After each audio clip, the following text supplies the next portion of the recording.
जय हिंद साथियों। स्वागत है आप सभी का हमारे ज्ञान आरबीएल यूट्यूब चैनल पर। दोस्तों, आपको पता है कि आपके लिए हम स्टैटिक जीके क्लास रेगुलर लेकर के आ रहे हैं। कोशिश करते हैं रेगुलर एक क्लास आपको दी जाए। आपके यूपी पुलिस री एग्ज़ाम के लिए दोस्तों रामबाण साबित होगी। जैसा कि पिछली बार हमने जो कराया था दोस्तों स्टैटिक जीके पूरे क्वेश्चन फंसे थे। इस बार और अपडेटेड तरीके से क्लासेस में लेकर के आ रहा हूँ। बस गुजारिश आपसे एक ही इच्छा रहती है साथियों, आप वीडियो को शेयर करेंगे, ज़्यादा लोगों तक शेयर करेंगे और दोस्तों चैनल को सब्सक्राइब कराएंगे आपके फैमिली मेम्बर्स में। ठीक है, तो चलिए दोस्तों शुरू करते हैं। आज का हमारा टॉपिक है आंतरिक सुरक्षा एवं आतंकवाद। बहुत ही शानदार टॉपिक है। इसको दोस्तों शुरू करते हैं उसके पहले आपको बता दूं कि साथियों आप सभी के कहने पर हमने स्टैटिक जीके की प्लेलिस्ट बना दी है। आप सभी को जाना होगा ज्ञान आरबीएल की प्लेलिस्ट में। यहाँ पे जैसे आएंगे दोस्तों, ये देखिए स्टैटिक जीके 2.0 के नाम से दोस्तों नई हमने प्लेलिस्ट बनाई है, इसलिए 2.0 लिख दिया है। यहाँ पे जाइएगा, पूरा अपडेटेड मिलेगा मटेरियल। ठीक है, इसके अलावा संविधान आपके एग्जाम्स के लिए पढ़ा रहा हूँ दोस्तों, इसको देखिए। जियोग्राफी पढ़ा चुका हूँ, इसे देख लीजिए। करंट अफेयर क्लासेस दोस्तों यूपी स्पेशल और इंटरनेशनल नेशनल ये सब पढ़ा चुका हूँ, ये भी देख लीजिएगा। इसके अलावा संपूर्ण इतिहास पढ़ाया है, संपूर्ण आपके लिए हिंदी पढ़ा रखी है, यूपी स्पेशल पढ़ा रखी है, सारा कुछ पढ़ा रखा है आपके एग्जाम्स के लिए। तो जाइए प्लेलिस्ट में ढूंढ के पढ़ लीजिए। ठीक है, और दोस्तों जिनको चाहिए पीडीएफ, जो कहते हैं सर स्टैटिक जीके पीडीएफ कहाँ मिलेगी, उनको बता दूं कि हमारे ज्ञान आरबीएल ऐप को डाउनलोड कर लीजिए। वहाँ जाइएगा दोस्तों ई बुक्स वाले कॉलम में। जैसे ई बुक्स वाले कॉलम में जाएंगे दोस्तों, ये देखिए यहाँ पे आपको मिल जाएगा भारतीय संविधान दोस्तों, 50 रुपये मात्र। ठीक है, मात्र 50 रुपये। इसको आप पे करके बाहर निकलवा सकते, प्रिंट करवा सकते हैं। भूगोल की मिल जाएगी दोस्तों 50 रुपये में। ठीक है, इसी तरीके से इतिहास की मिल जाएगी दोस्तों। कंप्यूटर बैच है यूपी SSC के लिए। ठीक है, किसी भी एग्जाम से जूनियर असिस्टेंट हो, वीपीओ हो, असिस्टेंट हो, इन्फोर्समेंट कांस्टेबल हो, एजीटीए हो या फिर फॉरेस्ट गार्ड हो, सबके लिए दोस्तों ये मोस्ट इंपॉर्टेंट बैच है, ले सकते हैं। ठीक, इसके अलावा दोस्तों ये स्टैटिक जीके पीडीएफ है मात्र 99 रुपीज़ में। अभी इस पर बात करेंगे दोस्तों। ठीक है, और ये हमारा सफलता 2.0 बैच है। ठीक है, इसको ले सकते हैं मात्र 399 में, जिसमें 2 टीचर आपको खुद ही सिलेक्टेड मिल रहे हैं। ठीक है, चीज़ समझिएगा। और साथियों जो मैं स्टैटिक जीके अपडेटेड पढ़ा रहा हूँ दोस्तों, इसी ई बुक से पढ़ा रहा हूँ। ठीक है, इसमें देखिए सारे चैप्टर मैं करवा रहा हूँ। आपको बता दूँ क्या क्या मैं करवा चुका हूँ। तो साथियों आपको मैं बता दूँ कि इसके साथ साथ मैंने दोस्तों भारत और पड़ोसी देश देख लिए हैं। ठीक, इसी में से विमुद्रीकरण देख लिया है, वस्तु सेवा कर देख लिया दोस्तों, इसके अलावा दिवस देख लिया है। तो साथियों आज हमारा टॉपिक क्या होगा, आंतरिक सुरक्षा और आतंकवाद। तो इसी ई बुक से पढ़ा रहा हूँ, जिसे आप परचेस करना चाहें दोस्तों पीडीएफ के स्वरूप में परचेस कर सकते हैं मात्र 99 रुपीज़ दोस्तों, ज्ञान आरबीएल ऐप पे जा करके, या दोस्तों इस नंबर पे दोस्तों आप 99 रुपीज़ दोस्तों गूगल पे, फ़ोन पे, पेटीएम करके, व्हाट्सअप करके स्क्रीनशॉट भेज के दोस्तों हमसे ये ई बुक आप ले सकते हैं। ठीक है, पीडीएफ के फॉर्म में। तो दोस्तों कॉल मत करिएगा, ओनली व्हाट्सअप, ये चीज़ आप याद रखिएगा। ठीक है, तो ये ले सकते हैं। चलिए दोस्तों, अगर जिसको चाहिए दोस्तों परचेस कर लीजिएगा। बहुत ही शानदार तरीके से, बहुत ही अपडेटेड तरीके से सारी चीज़ें हमने रखी हैं। चलिए शुरू करते हैं वीडियो को। तो साथियों स्टैटिक जीके का आज एक नया टॉपिक है, आंतरिक सुरक्षा एवं आतंकवाद। दोस्तों आतंकवाद से दुनिया परेशान है। ठीक है, तो इनके बारे में देखेंगे। आंतरिक सुरक्षा देखेंगे, किस प्रकार से हमारे देश की सुरक्षा की जाती है, क्या क्या चीज़ें होती हैं, इन सभी चीज़ों के बारे में बात करेंगे। तो चलिए दोस्तों देखिए, सबसे पहले अगर हम देखते हैं, क्या देखते हैं मेरे दोस्तों, सबसे पहले हम देखते हैं कि भारत की सुरक्षा से संबंधी प्रावधान कहाँ हैं। तो देखिए भारत में सुरक्षा संबंधी प्रावधान, भाई अगर हम सुरक्षा की बात करते हैं, चाहे आंतरिक हो चाहे बाह्य सुरक्षा हो, तो सुरक्षा संबंधी प्रावधान हमको कहाँ मिलेंगे। देखिए जो भी चीज़ें होती हैं हमारे देश के संविधान से चलती हैं, और संविधान के अगर हम 7वीं अनुसूची देखते हैं तो आप कहेंगे सर 7वीं अनुसूची में क्या है। भैया मैं बताने की कोशिश कर रहा हूँ, समझिएगा कि जब हम आपके संविधान की 7वीं अनुसूची में आते हैं, वहाँ आपको शक्तियों का बंटवारा मिलता है। किसके किसके बीच, केंद्र व राज्य के मध्य शक्तियों का बंटवारा मिलता। और यहीं बंटवारे में आपको कोई चीज़ें देखने को मिलेंगी, जैसे संघ सूची मिलेगा, 3 विषय मिलेंगे। ठीक है, 3 विषय मिलेंगे, जैसे संघ सूची, राज्य सूची, समवर्ती सूची। आपको पता होगा कि संघ सूची पर केवल और केवल दोस्तों केंद्र सरकार ही, दोस्तों केंद्र ही कानून बना सकती है। राज्य सूची पर केवल राज्य सरकार बना सकती है, और समवर्ती सूची पे दोस्तों दोनों लोग बना सकते हैं। और जब दोनों में क्या होगा दोस्तों, दोनों में मतभेद होगा तो केंद्र वाला ज़्यादा माना जाएगा। ठीक है, तो समझ गए होंगे। तो साथियों जब हम सुरक्षा की बात करते हैं दोस्तों, हमारी सुरक्षा कौन करता है, तो आर्मी हो गई, नेवी हो गई।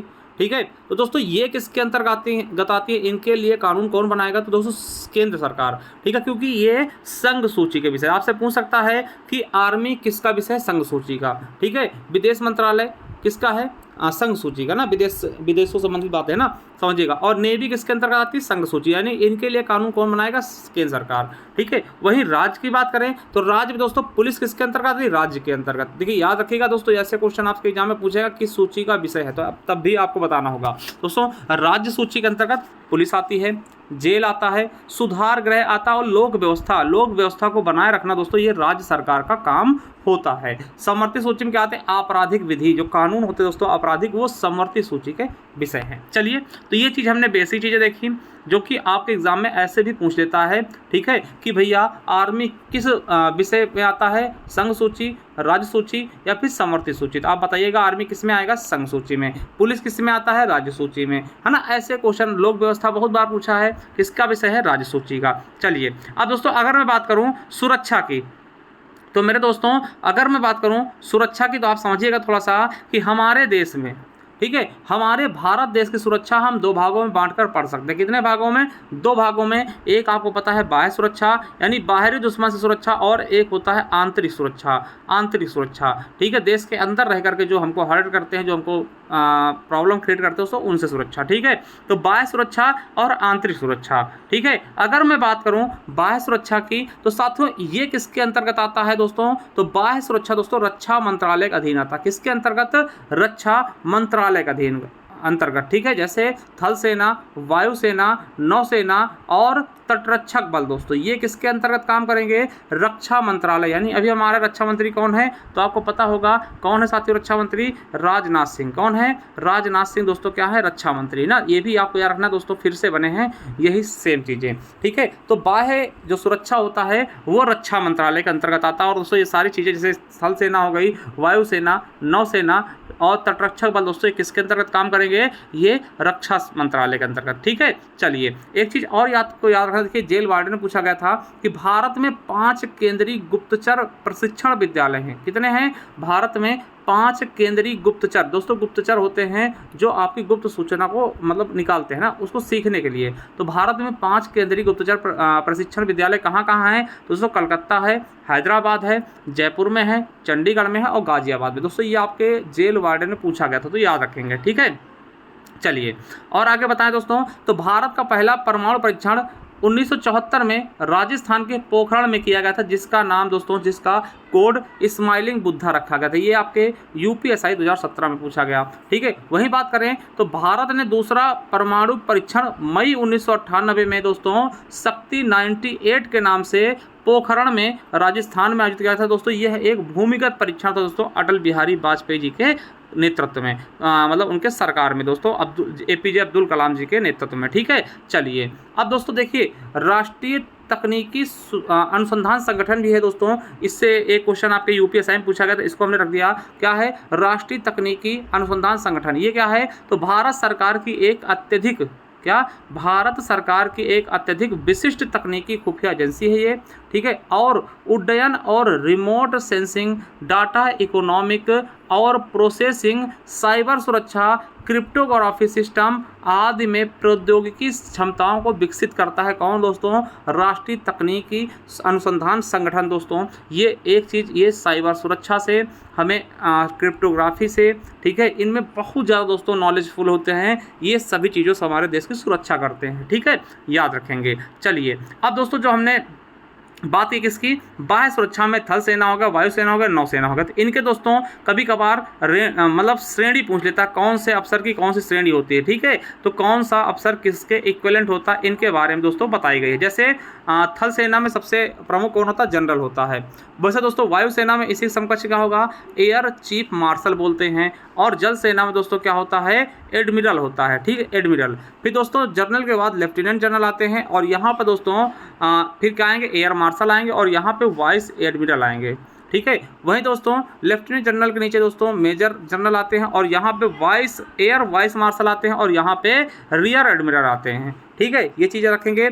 अब दोस्तों उसके थल सेना में दोस्तों फिर चौथी रैंक होती है ब्रिगेडियर की, और यहाँ पे एयर कमोडोर की होती है और यहाँ पे कमोडोर कहते हैं। वही दोस्तों थल सेना में कर्नल होता है और यहाँ पे दोस्तों वायुसेना में ग्रुप कैप्टन होता है और जल सेना में क्या होता है, कैप्टन बोलते हैं। ठीक है, चलिए अब दोस्तों थल सेना में लेफ्टिनेंट कर्नल होता है और दोस्तों उस आपके वायुसेना में इसके इक्विवेलेंट क्या होगा, विंग कमांडर। आपको पता विंग कमांडर अभिनंदन आपने सुना होगा ना, तो यही रैंक था उनका। ठीक है, और दोस्तों जल सेना में कमांडर होता है। वही दोस्तों बात करते हैं फिर थल सेना में दोस्तों मेजर होता है और यहाँ पे देखिए क्या होता है, स्क्वाड्रन लीडर होता है दोस्तों और यहाँ पे इसको लेफ्टिनेंट कमांडर बोलते हैं। कहाँ पर, जल सेना में।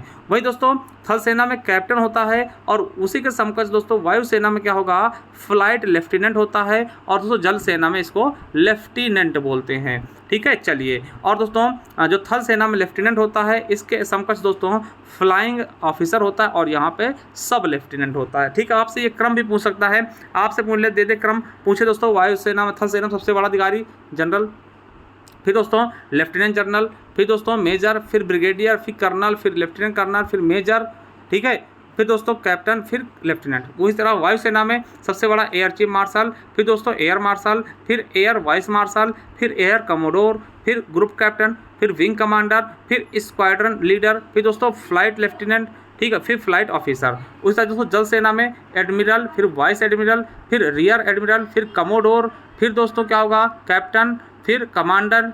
ठीक है, फिर दोस्तों लेफ्टिनेंट कमांडर, फिर लेफ्टिनेंट, फिर सब लेफ्टिनेंट। ठीक, ये एक क्रम में घटते हुए क्रम में सारे पद लगाए गए हैं। चलिए अगर दोस्तों मैं बात करूं अभी की, ठीक है, कि वर्तमान में कौन क्या है दोस्तों, इनको देखिए आप चेक करते रहना क्योंकि ये हमेशा बदलते रहते हैं। तो ये दोस्तों करंट का पार्ट है, तो फिर भी इनको आप चेक करते रहना। जैसे नौसेना अध्यक्ष दोस्तों वर्तमान में कौन है, तो एडमिरल दिनेश त्रिपाठी जी 26वें हैं। वहीं बात कर ले वायुसेना अध्यक्ष की, दोस्तों वर्तमान में कौन है, तो विवेक राम चौधरी जी हैं, 27वें हैं। थल सेना अध्यक्ष कौन है, तो मनोज पांडे जी दोस्तों, ये 29वें हैं। और सीडीएस दोस्तों वर्तमान में कौन है, तो तीनों को समन्वय करता है दोस्तों। ठीक है, अनिल चौहान जी हैं। और दोस्तों प्रथम सीडीएस कौन थे, बिपिन रावत जी थे दोस्तों, जिनका आपको पता है हेलीकॉप्टर क्रैश में इनकी मृत्यु हो गई थी दोस्तों। ठीक है, तो ये चीज़ें आपको याद रखना है, करंट की चीज़ें ये बदलती रहती है, इनको आप हमेशा चेक करते रहना पेपर देते समय तक। ठीक है, चलिए अब दोस्तों बात कर लेते हैं कि भारतीय थल सेना के सैनिक प्रशिक्षण संस्थान कौन से कहाँ हैं। तो इनमें दोस्तों याद रखना, यहाँ से भी क्वेश्चन आपके एग्जाम में पूछ लेता है। जैसे नेशनल डिफेंस एकेडमी कहाँ है, तो खड़ग वासला दोस्तों महाराष्ट्र में है। ठीक है, नेशनल डिफेंस एकेडमी का दोस्तों प्रशिक्षण कहाँ है, तो खड़ग वासला दोस्तों महाराष्ट्र में। वहीं इंडियन मिलिट्री एकेडमी कहाँ है, देहरादून में दोस्तों, उत्तराखंड में। इन्फेंट्री स्कूल कहाँ है दोस्तों, तो मऊ पड़ता है मध्य प्रदेश में दोस्तों, वहाँ पे। ठीक है, और आर्टिलरी स्कूल कहाँ है, देवलाली महाराष्ट्र में। नेशनल डिफेंस कॉलेज कहाँ है, नई दिल्ली में। और आर्म्ड सेंटर कहाँ है दोस्तों, अहमदनगर, कहाँ, महाराष्ट्र में। तो दोस्तों ये आपको प्रशिक्षण जो संस्थान है इनके बारे में भी आपको पता होना चाहिए। तो दोस्तों हमने बाह्य सुरक्षा देख लिया है, क्या बाह्य सुरक्षा देख लिया है। बाह्य सुरक्षा में क्या होते हैं, अमूमन दोस्तों थल सेना, वायुसेना, नौसेना और तटरक्षक आते हैं। उनके बारे में हमने दोस्तों देख लिया कि उनके रैंक क्या होते हैं, उनके प्रशिक्षण संस्थान क्या क्या हैं, और दोस्तों जो भी उनके समक्ष बना वो चीज़ें हमने देख ली। अब बात करते हैं आंतरिक सुरक्षा की। अब दोस्तों आंतरिक सुरक्षा किसके अंतर्गत आता है, ये दोस्तों गृह मंत्रालय के अंतर्गत आता है। देखिए बाह्य सुरक्षा किसके अंतर्गत, रक्षा मंत्रालय। बाह्य सुरक्षा किसके अंतर्गत, रक्षा मंत्रालय के अंतर्गत। ठीक, आंतरिक सुरक्षा गृह मंत्रालय के अंतर्गत दोस्तों। और आपको बता दें कि इसके अंतर्गत केंद्रीय अर्धसैनिक बल आते हैं। क्या आते हैं, केंद्रीय अर्धसैनिक बल। दोस्तों अर्धसैनिक बल के अंतर्गत क्या क्या आते हैं आपको पता होगा। जैसे आप एसएससी जीडी की एग्जाम देते हैं, एसएससी जीडी मैं समझाने की कोशिश कर रहा हूँ दोस्तों, उसमें आप अर्धसैनिक बल के उसमें जाते हैं। जैसे असम राइफल हो गया, बीएसएफ हो गया, सीआईएसएफ हो गया, आईटीबीपी हो गया, एसएसबी हो गया, एनएसजी हो गया और सीआरपीएफ होगा। दोस्तों ये अर्धसैनिक बल होते हैं और ये किसके अंतर्गत आएंगे, तो ये किसके अंतर्गत आएंगे, गृह मंत्रालय। अभी वर्तमान में गृह मंत्री कौन बना है, तो अमित शाह जी बने हैं। ठीक है, वो पहले भी थे अभी भी बने, है ना। तो दोस्तों ये इनके अंतर्गत आएगा। ठीक है, तो ये चीज़ें आपको याद रखना है कि आंतरिक सुरक्षा के लिए गृह मंत्रालय जिम्मेदार होती है। ठीक है, और इनके अंतर्गत कौन कौन से फोर्स होते हैं, अर्धसैनिक बल सारे, चाहे वो असम राइफल हो, है ना, बीएसएफ हो, सीआईएसएफ हो, आईटीबीपी हो, है ना, एसएसपी हो, एनएसजी हो और सीआरपीएफ हो। ठीक है, तो ये सारी चीज़ें आंतरिक सुरक्षा के अंतर्गत आती हैं।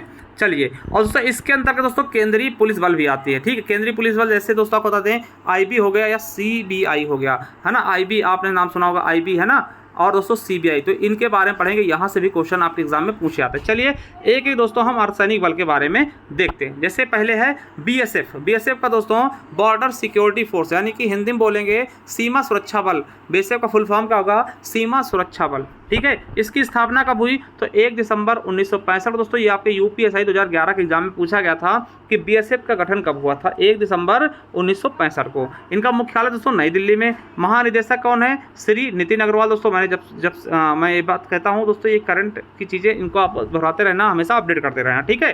चलिए और दोस्तों इनका काम क्या होता है? ये कहाँ दोस्तों सुरक्षा करते हैं? तो भारत और पाकिस्तान के बॉर्डर, भारत और बांग्लादेश की सीमाओं को दोस्तों सुरक्षित करते हैं। बीएसएफ दोस्तों आपको पता है, भारत का दोस्तों, भारत तो खुद ही है ना। पाकिस्तान और बांग्लादेश की सीमाओं दोस्तों सुरक्षा के लिए बीएसएफ तैनात रहते हैं, ठीक है। ये दोस्तों खास करके पीओके पाकिस्तान और दोस्तों बांग्लादेश, दो देशों के साथ दोस्तों ये सीमा जो लगती है उनकी सुरक्षा करते हैं। इनका आदर्श वाक्य क्या है? जीवन पर्यंत कर्तव्य। दोस्तों याद रखेंगे, आपसे पूछेगा कि भारत के पाकिस्तान और बांग्लादेश की सीमाओं की सुरक्षा के लिए कौन से पुलिस फोर्स बल तैनात होते हैं? बीएसएफ, ठीक। ऐसे भी क्वेश्चन आपसे पूछता है। दूसरा दोस्तों केंद्रीय रिजर्व पुलिस बल, सीआरपीएफ। सीआरपीएफ यानी केंद्रीय रिजर्व पुलिस बल, ठीक है, सेंट्रल रिजर्व पुलिस फोर्स, ठीक है, याद रखेंगे। इसका मुख्यालय कहाँ है? इसका भी नई दिल्ली में दोस्तों। ये यूपीएसआई एएसआई 2018 के पेपर में पूछा गया। आदर्श वाक्य क्या है? सेवा और निष्ठा और राष्ट्र प्रथम क्या है? सीआरपीएफ का आदर्श वाक्य है, ठीक है। देखिए इसकी स्थापना की बात करते हैं, इसके अस्तित्व की बात करते हैं, तो आपको बता दें कि यह क्राउन पुलिस प्रतिनिधि के रूप में दोस्तों 27 जुलाई 1929 को आती है। दोस्तों अंग्रेजों के समय में इसका नाम क्या था? क्राउन पुलिस प्रतिनिधि, ठीक है, अस्तित्व में आता है। दोस्तों स्वतंत्रता के बाद 28 दिसंबर 1949 को इसका नाम बदल के सीआरपीएफ रख दिया था, यानी कि इसका पहले नाम क्या था? क्राउन, ठीक है, क्राउन पुलिस प्रतिनिधि नाम था, जिसे आगे चल के दोस्तों 1949 में सीआरपीएफ कर दिया था। दोस्तों यह राज्य पुलिस की सहायता के लिए होती है, यानी राज्यों की पुलिस जो होती है उसकी सहायता के लिए होती है। और आपको बता दूं कि भारत का सबसे बड़ा केंद्रीय सशस्त्र बल है। सबसे बड़ा दोस्तों केंद्रीय सशस्त्र बल अगर कोई है तो वो सीआरपीएफ है। दोस्तों यूपीएसआई 2021 में पूछा गया क्वेश्चन है कि भारत का सबसे बड़ा केंद्रीय सशस्त्र बल कौन सा है? तो सीआरपीएफ है, ठीक है। चलिए अगला है केंद्रीय औद्योगिक सुरक्षा बल, सीआईएसएफ। क्या? सीआईएसएफ दोस्तों वेरी वेरी इंपॉर्टेंट है, सीआईएसएफ दोस्तों, ठीक है। ये दोस्तों क्या होता है मेरे दोस्तों? तो इसका गठन कब हुआ? तो 10 मार्च 1969 को। कब हुआ? 10 मार्च 1969 को। मुख्यालय इसका भी नई दिल्ली है और इसका आदर्श वाक्य है संरक्षण और सुरक्षा।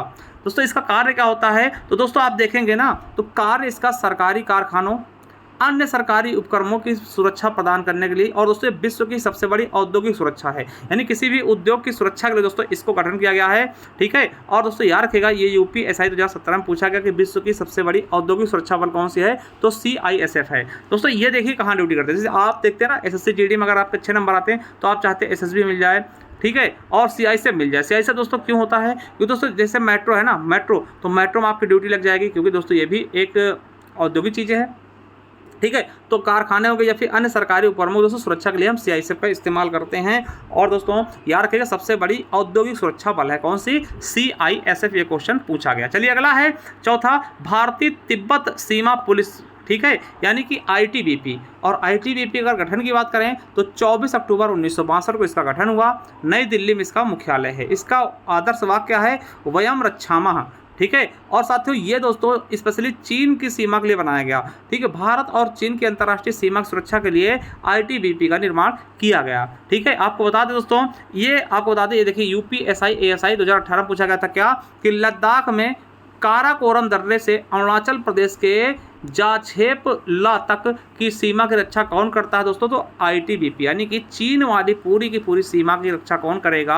आईटीबीपी करती है। आईटीबीपी के अर्धसैनिक बल करते हैं। चलिए पांचवा देखते हैं सशस्त्र सीमा बल। दोस्तों क्या इसका गठन दोस्तों 1963 में, सशस्त्र सीमा बल यानी एसएसबी, ठीक है, सशस्त्र सीमा बल एसएसबी, ठीक है। इसका आदर्श वाक्य क्या है? सेवा, सुरक्षा और भाईचारा। दोस्तों ये देखिए ये कहाँ तैनात रहती है? तो ये नेपाल और भूटान। देखिए ये दोस्तों यहाँ पे ज़्यादा हिंसा नहीं होती दोस्तों, थोड़ा सा सेफ होता है दोस्तों एसएसबी, ठीक है। एसएसबी कटाव भी बहुत ज़्यादा जाती है, अपने एसएससी जीडी में देखा होगा, ठीक है। तो ये नेपाल और भूटान की अंतर्राष्ट्रीय सीमा के लिए होते हैं। चलिए उसके अलावा दोस्तों असम राइफल, ठीक है। असम राइफल दोस्तों इसका मुख्यालय शिलांग, देखिए अभी तक सबके आपने देखा नई दिल्ली मुख्यालय थे, इसका दोस्तों असम राइफल का क्या है, शिलांग में है। इसका आदर्श वाक्य क्या है, पहाड़ी लोगों के मित्र। और इसका गठन कब हुआ था, तो 1835 में दोस्तों इसका गठन हुआ था, जब इसका नाम कछार लेवी था। देखिए कछार लेवी इसका पूर्व नाम था। इसका नाम कब बदला गया, असम राइफल कब किया गया, 1917 में इसका नाम बदल के असम राइफल कर दिया गया। और दोस्तों ये किस बॉर्डर पे लगती है, तो दोस्तों भारत और म्यांमार के अंतर्राष्ट्रीय सीमा की सुरक्षा के लिए दोस्तों असम राइफल को तैनात किया जाता है। किसके लिए, म्यांमार भारत के लिए, ठीक है। भारत म्यांमार अंतर्राष्ट्रीय सीमा है। तो चलिए अगला है राष्ट्रीय सुरक्षा गार्ड, एनएसजी कहते हैं, नहीं एनएसजी कमांडो आए हैं ना। तो एनएसजी दोस्तों बहुत ही बढ़िया नाम है, आप जानते होंगे। गठन 1984 में हुआ और सब मुख्यालय कहाँ है, इसका भी नई दिल्ली में है। आपको पता दोस्तों कि जब ऑपरेशन ब्लू स्टार हुआ था, आपको पता होगा ऑपरेशन ब्लू स्टार दोस्तों पंजाब में चलाया गया था भिंडरवाले के लिए दोस्तों, उसके बाद इसका गठन किया गया था। ठीक, उसके बाद इसका गठन किया गया था। बहुत ही शक्तिशाली टीम होती है दोस्तों एनएसजी कमांडो दोस्तों, ब्लैक है ना, आप देखते होंगे दोस्तों, इनको कमांडो बोलते हैं। ठीक है, ये संघीय आतंकवाद रोधी दोस्तों, ये संघीय आतंकवाद रोधी दल होता है। आप बता दें इसका गठन विमान और हवाई अड्डों पर अपहरण और उसी तरह की सुरक्षा स्थितियों के जवाब के लिए क्या दोस्तों, ये देखिए यूपी पुलिस 2024 के अभी एग्जाम में पूछा गया था कि भैया किसका गठन विमान और हवाई अड्डों पर अपहरण जिसे हाईजैक कर लेते ना, उसके लिए इनका गठन किया गया दोस्तों एनएसजी कमांडो को। ठीक है, याद रखेंगे। तो इस तरह की चीज़ों के लिए दोस्तों एनएसजी कमांडो आते हैं। ठीक है, जैसे विमान हाईजैक हो गया या फिर दोस्तों हवाई अड्डों पे अपहरण कर लिया गया है ना, इसी तरह की सुरक्षा की स्थितियों के लिए दोस्तों जवाबदेही के लिए दोस्तों इनका गठन किया गया। ठीक है, इनके क्षेत्रीय बेस कहाँ कहाँ है, तो एनएसजी कमांडो क्षेत्रीय बेस दोस्तों कोलकाता हो गया, चेन्नई हो गया, हैदराबाद हो गया, मुंबई हो गया और गांधीनगर हो गया। ठीक है, तो ये चीज़ें भी आपको याद कर लेना है। चलिए इसके बाद दोस्तों हमने जो और चीज़ें देखी थी, जैसे सीबीआई देख लें, क्योंकि यहाँ से भी क्वेश्चन पूछे जाते हैं। तो सीबीआई फुल फॉर्म क्या होता है दोस्तों, तो केंद्रीय अन्वेषण ब्यूरो। क्या, केंद्रीय अन्वेषण ब्यूरो दोस्तों। अगर इसका गठन की बात करें 1963 में, अगर इसको इंग्लिश में फुल फॉर्म देखें सीबीआई का, तो सी से सेंट्रल, बी से ब्यूरो ऑफ इन्वेस्टिगेशन, आई से इन्वेस्टिगेशन। ठीक है, तो सीबीआई फुल फॉर्म भी याद रखेंगे। 1963 में इसका गठन होता है। इसका आदर्श वाक्य क्या है, उद्योग, निष्पक्षता और अखंडता। ठीक है, इस सीबीआई के संस्थापक कौन थे, तो सीबीआई के संस्थापक निदेशक कौन थे, डीपी कोहली दोस्तों। ये आपके यूपीएससी 2017 में पूछा गया था। और प्रमुख कौन है दोस्तों, तो प्रमुख कौन है वर्तमान में, प्रवीण सूद जी हैं। और देखिए सीबीआई एकेडमी कहाँ है, तो गाजियाबाद में है। सीबीआई एकेडमी कहाँ है, गाजियाबाद में। देखिए यूपीएससी 2021 में पूछा गया। देखिए एक एक क्वेश्चन दोस्तों निकालने में समय लगता है, इसीलिए चैनल को सब्सक्राइब कर लीजिएगा दोस्तों। ठीक, और शेयर भी करिएगा वीडियो को। ठीक है, आप सभी का ये कर्तव्य बनता है। चलिए इसका गठन दोस्तों 1963 में गृह मंत्रालय द्वारा की गई थी तथा बाद में इसे कार्मिक मंत्रालय में स्थानांतरित कर दिया गया। पहले देखिए गृह मंत्रालय के अंतर्गत थी, ठीक है, फिर से बाद में कार्मिक मंत्रालय के अंतर्गत कर दिया गया था। ठीक है, और दोस्तों ये बता दें कि यह भारत में इंटरपोल की तरह काम करती है, जैसे इंटरपोल पुलिस होती है ना, उस तरह से ये काम करती है। यह भारत की प्रमुख जांच एजेंसी दोस्तों, जांच करना किसी चीज़ का, उसका काम करती कौन, सीबीआई। ठीक है, सीबीआई की रेट पड़ी ना, सीबीआई लगा दिया हमारे पीछे। ठीक है, तो जांच एजेंसी है, प्रमुख जांच एजेंसी है। चलिए और दोस्तों याद रखेंगे कि यह निकाय कार्मिक विभाग, कार्मिक पेंशन और लोक शिकायत मंत्रालय के एक संलग्न कार्यालय के रूप में कार्य करता है, जो प्रधानमंत्री कार्यालय के अंतर्गत आता है। कौन, सीबीआई प्रधानमंत्री कार्यालय के अंतर्गत आती है। ठीक है, चलिए अब उसको देखते हैं आईबी की बात कर लें, जिसको हम आसूचना ब्यूरो कहते हैं। और इसे आपको इंग्लिश में अगर इसका फुल फॉर्म देखें तो इंटेलिजेंस ब्यूरो कहते हैं। ठीक है, इसके दोस्तों प्रमुख कौन अभी, तपन कुमार डेका हैं। और दोस्तों ये भारत के अंदर की खुफिया एजेंसी देती। ठीक है, देखिए भारत के अंदर की खुफिया एजेंसी कौन देगी, आईबी देगी। यानी भारत के अंदर क्या हो रहा, आतंकवादी हमले कहाँ होने, कब होने, कैसे होने, तो अंदर वाली जानकारी कौन देखी, आईबी देगी। आईबी ये नहीं पता लगा कि दोस्तों पाकिस्तान में क्या हो रहा, उसके लिए दोस्तों रॉ है। ठीक है, आईबी काम क्या है कि भारत के अंदर क्या होने वाला है उसकी जानकारी लेना, कि अब हमला कहाँ करने वाले आतंकवादी। ठीक, इसकी जानकारी आईबी करेगा। यानी भारत के अंदर की खुफिया जानकारी दोस्तों कौन है, आईबी है। चलिए वहीं रॉ की बात कर लें तो रॉ का दोस्तों RAW, रॉ का फुल फॉर्म का था research and analysis wing.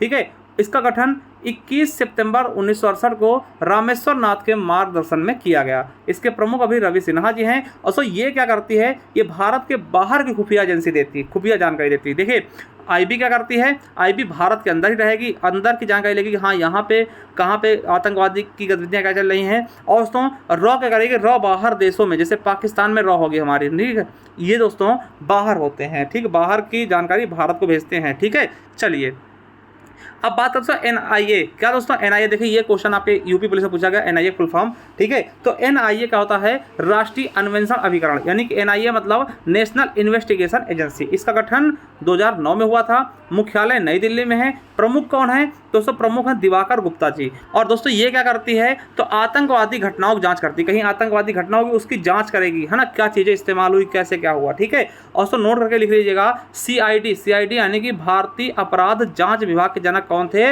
Rai Bahadur पंडित शंभूनाथ जी। ये आपके UPSI 2017 में पूछा गया कि CID दोस्तों जनक कौन थे, तो राय बहादुर पंडित शंभूनाथ जी, ठीक है। चलिए अब भी दोस्तों आपके ये देखिए, ये आपके यूपी पुलिस में पूछा गया क्वेश्चन, ठीक है, इसको याद रखेंगे। और दोस्तों देखिए अभी एक क्वेश्चन आया था यूपी पुलिस में, देखिए उत्तर प्रदेश से एक विशेष बल का गठन करने की बात की गई है, UPSSF, है ना, UPSSF यानी कि Uttar Pradesh special security force, यानी उत्तर प्रदेश विशेष सुरक्षा बल की गठन किया जाएगा ना। ये यूपी पुलिस में पूछा गया था, UPSSF का फुल फॉर्म पूछा गया था, ठीक है। तो इसके बारे में भी जान लीजिए, उत्तर प्रदेश में बनाया जाएगा दोस्तों। ये किसके तर्ज पर, केंद्रीय सुरक्षा बल CISF के तर्ज पर। जैसे CISF नहीं लगती थी हर एक मतलब कि महत्वपूर्ण भवनों की रक्षा के लिए, है ना, सरकारी उद्योगों की रक्षा के लिए, वैसे दोस्तों उत्तर प्रदेश की खुद की फोर्स होगी UPSSF, है ना, यानी कि उत्तर प्रदेश विशेष सुरक्षा बल। इसका गठन का निर्णय कब लिया गया दोस्तों, 26 जून 2020 को इसके गठन का निर्णय लिया गया। इसका मुख्यालय कहाँ है, लखनऊ में। कुल सुरक्षा कर्मी कितने होंगे, तो 9919, ठीक। आपको बता दें कि केंद्रीय सुरक्षा बल की तर्ज पर इसका गठन उत्तर प्रदेश में महत्वपूर्ण भवनों एवं अन्य अवसंरचनाओं की सुरक्षा के लिए किया जाएगा दोस्तों। अब जो भी महत्वपूर्ण भवनें होंगी, महत्वपूर्ण फैक्ट्रियाँ होंगी उत्तर प्रदेश में, उनकी रक्षा के लिए दोस्तों इसका विशेष दोस्तों गठन किया जा रहा, ठीक है। चलिए अब दोस्तों राष्ट्रीय आपदा मोचन बल NDRF, आपको पता होगा जब भयंकर दोस्तों प्राकृतिक आपदाएं आती है वहाँ पे दोस्तों ये लोग काम करते थे, याद रखिएगा। NDRF क्या है, इसका गठन भयंकर प्राकृतिक आपदाओं के दौरान विशेष निवारक प्रतिक्रिया उपलब्ध कराने के लिए किया गया दोस्तों। NDRF के जवान जहाँ कहीं भी आप देखते हो, बाढ़ आ जाए, भूकंप आएगा, कुछ भी होगा दोस्तों, ये लोग वहाँ पे उपलब्ध होंगे, ठीक। इनका गठन आपदा प्रबंधन अधिनियम 2005 के अंतर्गत किया गया था, ठीक है। इसका गठन कब किया गया, तो आपदा प्रबंधन अधिनियम 2005 के अंतर्गत दोस्तों किया गया NDRF का गठन, ठीक है। चलिए अब दोस्तों बात करते हैं एंटी टेररिस्ट स्क्वाड यानी ATS की बात करते हैं दोस्तों, ये चीज़ याद रखेंगे, ATS की बात करते हैं, ठीक है। आपको बता दें यह आतंकवादियों से निपटने के लिए एक विशेष पुलिस सेवा बल है। देखिए ये आतंकवादियों से निपटने के लिए दोस्तों एक विशेष प्रकार का पुलिस सेवा बल है। इसके क्या क्या कार्य होते हैं दोस्तों, तो आपको याद रखना कि राष्ट्र विरोधी तत्वों के बारे में जानकारी जुटाना, जो भी राष्ट्र विरोधी काम होने वाले दोस्तों उनके बारे में जानकारी लेना। और दूसरा काम क्या है, IB और रॉ जैसी खुफिया एजेंसियों के साथ, है ना, खुफिया सेवाओं के साथ दोस्तों जानकारी का आदान प्रदान करना, यानी रॉ ने कुछ बोला तो उसको समझेगा, है ना, यानी कि रॉ और IB के दोस्तों बीच में कनेक्टिविटी रखती है। ये दोनों रॉ और IB से मिल के काम करते हैं, तो जिससे दोस्तों रॉ के द्वारा कुछ मटेरियल मिलता है, हाँ यहाँ पे हमला होने वाला, तो ये लोग वहाँ पहुँच जाते हैं, ठीक है।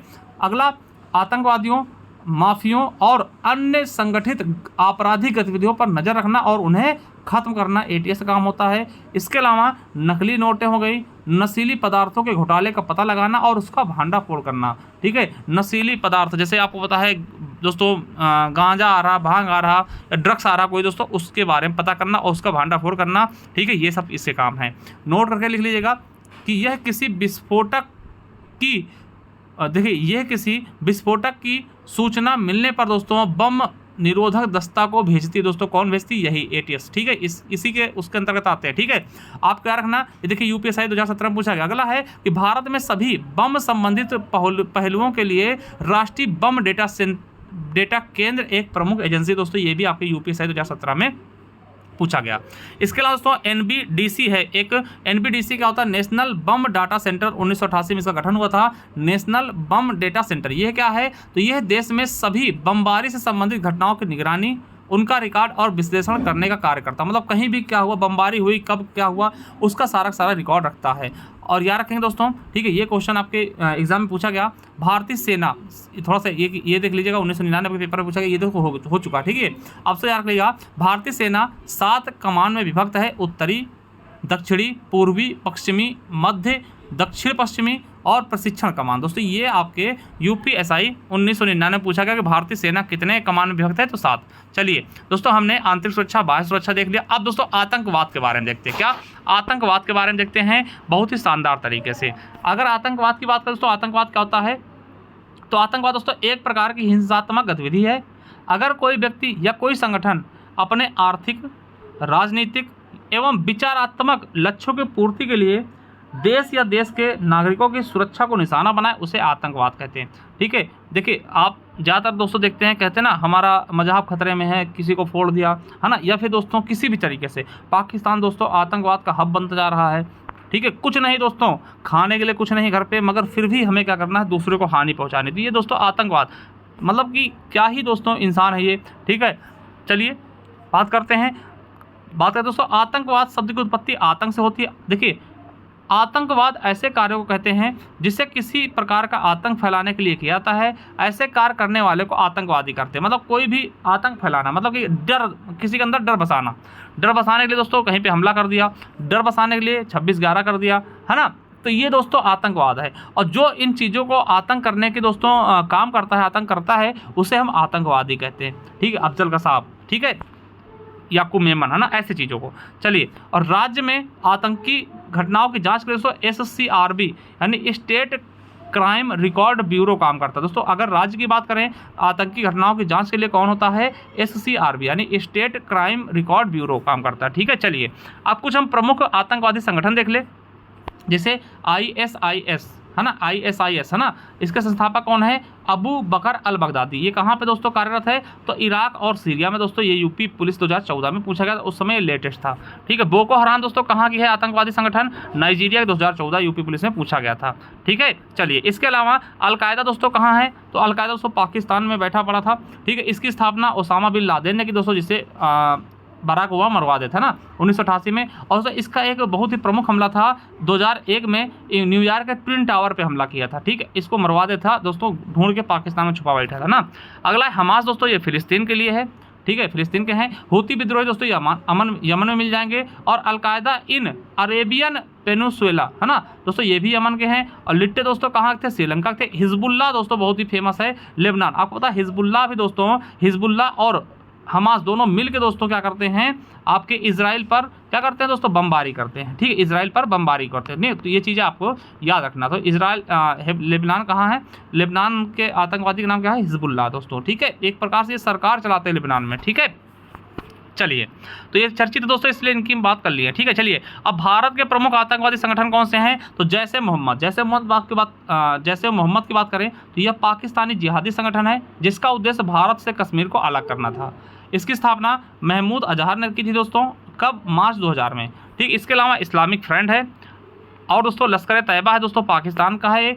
इसी ने दोस्तों मुंबई में 2006 में हमला किया था। इसके संस्थापक कौन थे, हाफिज सईद था। लश्कर तैयबा के दोस्तों कौन है, हाफिज सईद। इसके अलावा बब्बर खालसा इंटरनेशनल है और खलिस्तान कमांडो फोर्स भी है। ठीक, नक्सलवाद दोस्तों, नक्सलवाद की बात करें दोस्तों, बहुत इंपॉर्टेंट। नक्सलवाद की बात करें दोस्तों, नक्सलवाद क्या होता है, देखिए नक्सलवाद शब्द की उत्पत्ति पश्चिम बंगाल के नक्सलवाड़ी गांव से हुई थी। ठीक, कहाँ से, नक्सलवाड़ी गांव है पश्चिम बंगाल में, वहाँ से हुई थी। भारतीय कम्युनिस्ट पार्टी के नेता चारू मजूमदार और कानू सान्याल ने 1967 में सत्ता के खिलाफ एक सशस्त्र आंदोलन शुरू किया। मजूमदार चीन के कम्युनिस्ट नेता माओ तुंग को, है ना, माओ से तुंग के बड़े प्रशंसक थे। इसी कारण दोस्तों नक्सलवाद को माओवादी भी कहते हैं। ठीक है दोस्तों, ये समझिएगा किसने शुरुआत की थी, कम्युनिस्ट पार्टी के खिलाफ दोस्तों कौन थे, कम्युनिस्ट पार्टी के नेता थे चारू मजूमदार और कानू सान्याल। दोस्तों ये पूछा नहीं जाएगा, मगर फिर भी आप याद रखिएगा नक्सलवादी माओवादी लगभग एक ही होते हैं। ठीक है, नक्सलवादी से प्रभावित जिले कौन, राज्य कौन कौन से, ये क्वेश्चन आपके एग्जाम में पूछा गया यूपी पुलिस में 2014 में।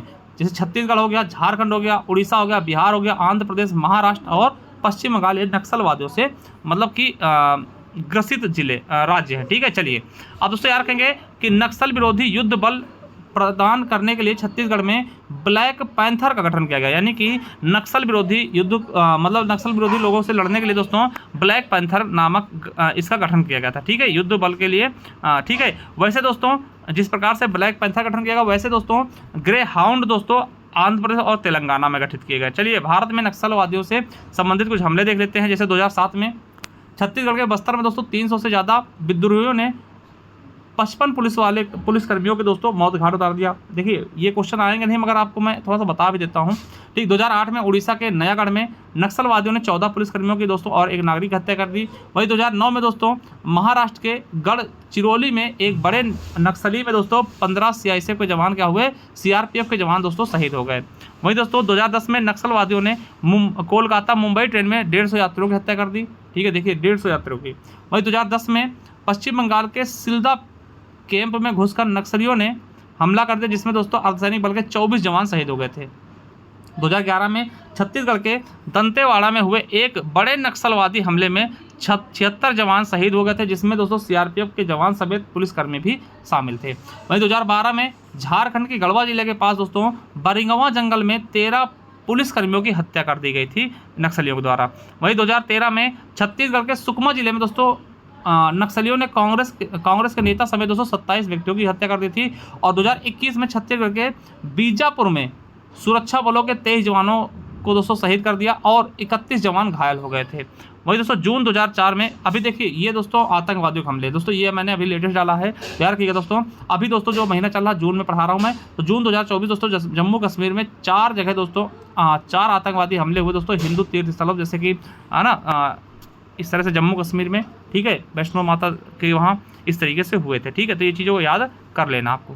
तो साथियों ये हमले नक्सलवादी द्वारा नहीं दोस्तों, आतंकवादी द्वारा किए गए हैं, पाकिस्तान समर्थित आतंकवादी द्वारा। ठीक है, चलिए अब कुछ आतंकवादी हमले देखते हैं। जैसे 1993 में मुंबई में बम विस्फोट होता, 12 आतंकवादी हमले हुए थे।